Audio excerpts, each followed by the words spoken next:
बेगम साहिबा, अब आप भी मुजम्मिल साहिब का कहीं रिश्ता कर दें। बल्किस ने दूध का गिलास मुमताज बेगम को पेश करते हुए साथ ही साथ तजवीज़ भी पेश कर दी। इसके सामने मत कह देना तेरा भी लिहाज नहीं करेगा। मुमताज बेगम ने दूध का झूंट लेते हुए बल्किस को खबरदार कर दिया। जी बेगम साहिबा, एक बात की समझ नहीं आती, मुजम्मिल साहिब को शादी से इतनी नफरत क्यों है? बल्किस तो भी कमली है, तुझे सारी बात का तो पता है, फिर भी ये सवाल पूछ रही है। मुमताज बेगम ने दुखी होकर कहा। बेगम साहिबा, मुजम्मिल साहिब वो सब भूल क्यों नहीं जाते? कैसे भूल जाए? बल्किस कैसे भूल जाए? मुमताज बेगम ने दूध का गिलास साइड टेबल पर रखा और बेड की टेक से सर लगाकर ठंडी सांस ली। जैसे अपनी अशल भूल गई है। इसकी हकीम साहिब ने मंगी भी कर दी है। लड़का विलायत में होता है, सुना है 5-6 महीने बाद निकाह है। निकाह के बाद वो अशल के कागज साथ ले जाएगा। जैसे ही अशल के वीजे का बंदोबस्त होगा वो भी विलायत चली जाएगी। बल्किस ने सारी तफसील बताई। मुजम्मिल उनसे मिला था और मुमताज बेगम ने पूछा, बाजला को जी सही पता है, मैं तो औरतों ही की तरफ रही थी। हाँ याद आया, निकाह तो अपने हकीम साहिब ही ने पढ़वाया था। हकीम साहिब से तो मिला है, आकिल और आशाल के बारे में जानता है? पता नहीं जी, बल्किस ने लाइल्मी जाहिर की। बारात के साथ भेजा तो इसीलिए था कि उनके मुतालिक जान जाए। आप खुद क्यों नहीं बता देती? मैं इस बारे में बात करूं तो उठकर चला जाता है, फिर कई दिन मेरे साथ भी मौत बनाए रखता है। मुमताज बेगम ने अफसरदगी से कहा। कमरे का दरवाजा खुला था और मुजम्मिल दरवाजे से बाहर मुमताज बेगम के सामने खड़ा था। मुमताज बेगम ने देखा तो मजीद बात नहीं की। मुजम्मिल अंदर आते हुए बोला, कौन मौत बना कर रखता है? कोई नहीं, अपनी बल्किस बासित की बात कर रही थी। अब मुमताज बेगम ने बात गोल कर दी। मुजम्मिल ने बल्किस की तरफ देखते हुए कहा, अब जाएं, घर में बहू आई है, इसे नाश्ता वगैरह करवाएं। बाजला ने जी उन्हें नाश्ता करवा दिया है। बेगम साहिबा का ख्याल रखने के लिए किसी को तो होना चाहिए था। मैं जाती हूँ और बाजला को भेजती हूँ कि वो आपका नाश्ता भी तैयार कर दे। बल्किस जल्दी से चली गई। मैं रात को 2 दफा आया था, अब सो रही थी। मुजम्मिल ने अपनी दादी का हाथ अपने दोनों हाथों में लेते हुए बताया। आज जल्दी उठ गए? दादी ने पूछा। हाँ, मैंने इस्लामाबाद के लिए निकलना है। बासित के वलीमे में शिरकत नहीं करोगे? दादी ने सवाल किया। दादो, आपके कहने पर बारात के साथ चला गया था, ये काफी नहीं। मेरा ख्याल है जिंदगी में पहली बार तुमने किसी शादी में शिरकत की है। आखिरी बार भी मैं चलता हूँ, मुझे देर हो रही है। मुजम्मिल जल्दी से दादी के बेडरूम से निकल आया। इसे अंदाजा था अब दादी बात से बात निकाल कर घूम फिर कर उसकी शादी की बात करेंगे। आपी, कल शादी में मजा आया ना? ओ मोमिना ने पराठे का नवाला मुंह में डालते हुए माहम से पूछा। हूँ ए, माहम ने अपनी कलाई की खराशें देखते हुए जवाब दिया। सफेद पट्टी इसने फजर की नमाज का वुजू करते वक्त उतार दी थी। ये तुम्हारी कलाई पर किया हुआ है। मरियम बीबी की जैसे ही नजर पड़ी, इसने चाय का कप मेज पर रखा और फिक्रमंदी से माहम की कलाई देखने लगी। कुछ नहीं, उम्मी जी गिर गई थी, चूड़ियां टूट कर लगी हैं, माहम ने इत्मीनान से बताया। और तो कोई चोट नहीं आई? मरियम बीबी ने जल्दी से पूछा। उम्मी जी, अब नाश्ता करें, मैं बिल्कुल ठीक हूँ। माहम ने मुस्कुराते हुए अपनी माँ को तसल्ली दी। उम्मी जी, आपी की शादी शमून से मत करें, वो अच्छा लड़का नहीं है। मोमिना ने चाय का घूंट लेते हुए कहा। मरियम बीबी और माहम ने एक दूसरे की तरफ देखा। मरियम बीबी तो खामोश रही मगर माहम बोल पड़ी। मोमिना, देखो तुम्हें कितनी बार समझाया है। अबू जी ने ये निस्बत तय की थी और मुझे किसी कीमत पर भी उनकी जुबान का पास रखना है। दूसरी बात, शमून तुमसे बड़ा है, इसे भाई कहा करो। ओ माहम ने शिगुफ्तगी से मोमिना को समझाया। भाई, नाश्ता तैयार है, नीचे आ जाएं जल्दी से। बाजला आई, इत्तला दी और चली भी गई। मुजम्मिल आईने के सामने खड़ा हुआ टाई बांध रहा था। इसने अपना बरीफ केस उठाया और डाइनिंग हॉल की तरफ चल दिया। मुमताज बेगम नाश्ते की मेज पर उसका इंतजार कर रही थी। दादो, मुजम्मिल ने झुकते हुए अपनी दादी के गाल से बोसा लिया और अपनी कुर्सी पर बैठ गया।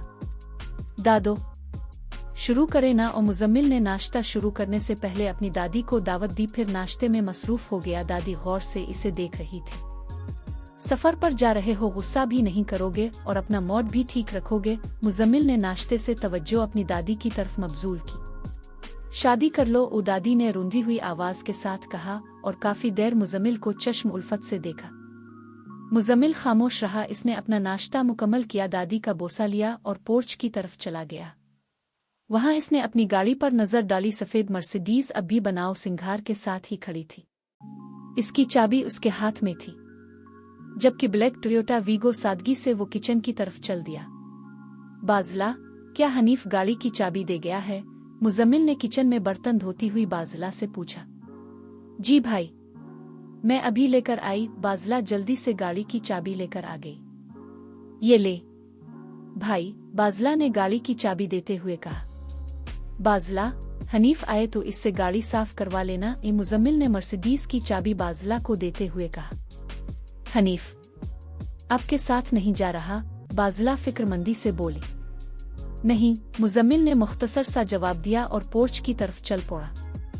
बाजला भी इसके पीछे पीछे चल पड़ी। बाजला चलते चलते बोली, भाई इतना लंबा सफर अब खुद ड्राइव करेंगे? कल भी तो की थी। कल तो हम गुजरांवाला से थोड़ा सा आगे ही गए थे, आज तो आप इस्लामाबाद जा रहे हैं। हनीफ तो तुम लोगों के साथ होगा। वो तो ठीक है, अब फैक्ट्री से कोई दूसरा ड्राइवर अपने साथ ले जाए। बाजला, फिक्र मत करो, मुझे गाड़ी चलाना आती है। मुजम्मिल ने चेहरे पर तबस्सुम लाते हुए बताया। फिर वो गाड़ी लेकर इस्लामाबाद के लिए निकल गया। उम्मी जी, कल जो दुल्हन की कार ड्राइव कर रहा था, अशल आपी बता रही थी हमारा रिलेटिव है, लंदन से MBA किया है इसने। और मोमिना ने चहकते हुए कहा। यह भी अशल ने ही बताया होगा, माहम ने तुर्श लहजे से पूछा जो कपड़े प्रेस कर रही थी।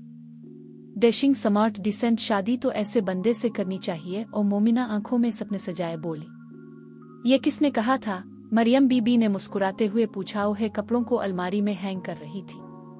माहम ने अपनी माँ की तरफ नाराजी से देखा। मोमिना, तुम जाओ और उम्मी जी के कपड़े लेकर आओ, वो भी प्रेस कर दो, बाद में लाइट चली जाएगी। और माहम ने कुछ खफगी से कहा। मोमिना कपड़े लेने चली गई। मरियम बीबी ने माहम की तरफ टटोलती नजरों से देखा। उम्मी जी, अब भी ना, वो अभी छूटी है, इसके सामने ऐसी बातें मत किया करे। माहम की तवज्जो स्त्री पर थी पर वो बोले जा रही थी। मरियम बीबी ने कपड़े रखे और कुर्सी पर बैठ गई।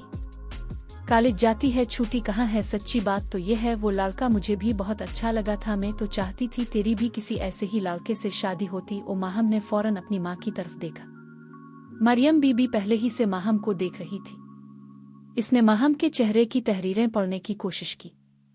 माहम ने नजर झुका ली। अगर कहो तो मैं लाला जी को इनकार कर दो। मरियम बीबी ने एक बार फिर टटोलती नजरों से देखते हुए माहम से पूछा। इसने माहम के चेहरे की तहरीरें पढ़ने की कोशिश की। माहम ने नजर झुका ली। अगर कहो तो मैं लाला जी को इनकार कर दो। मरियम बीबी ने एक बार फिर टटोलती नजरों से देखते हुए माहम से पूछा। आपी, उम्मी के कपड़े? और मोमिना ने कपड़े दिखाते हुए कहा। प्रेस कर देना। माहम ने दूसरी मंजिल की तरफ चढ़ने वाली सीढ़ियों के पास पहुंचकर जवाब दिया। वो सीढ़ियां चढ़ते हुए अपने कमरे में चली गई। आपी को क्या हुआ? उम्मी जी, मोमिना अपनी माँ के सामने खड़ी थी। कुछ नहीं, तुम तैयार हो जाओ। तैयार हो गई हो? शमाइल ने मस्ती से मोबाइल पर सितारा से पूछा। हो रही हो, सितारा शीशे के सामने बैठी हुई बोली। मैं तो अभी अभी पार्लर से आई हूँ, शमाइल ने शोखी मारते हुए बताया। हम दुल्हन को लेने जा रहे हैं, तुम खुद ही दुल्हन बन रही हो और ज्यादा शोखियां मत मारा करो, मेरे भी 2 भाई मस्कत में हैं, सितारा ने रूखा सा जवाब दिया। नाराज क्यों हो? रात मेरी नींद खराब कर दी। अब पूछ रही हो नाराज क्यों हो?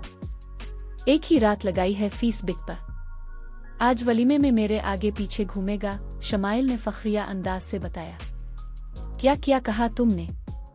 इसे फ्रेंड रिक्वेस्ट भेजी थी, इसने एक्सेप्ट कर ली। फिर सुबह तक इससे मैसेज पर गुपशिप होती रही है। शमाइल ने अपनी मोहब्बत में फतह की रूदात सुनाई। मोहब्बत के मुकाबले में नफरत करना आसान है।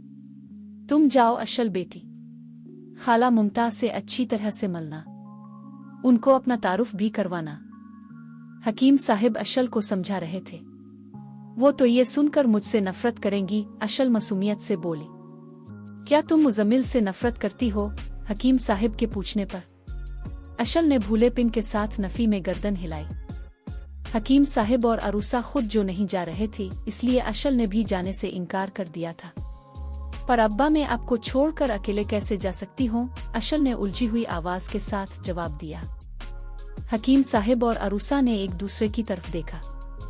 हकीम साहिब ने अरूसा को बोलने का इशारा किया।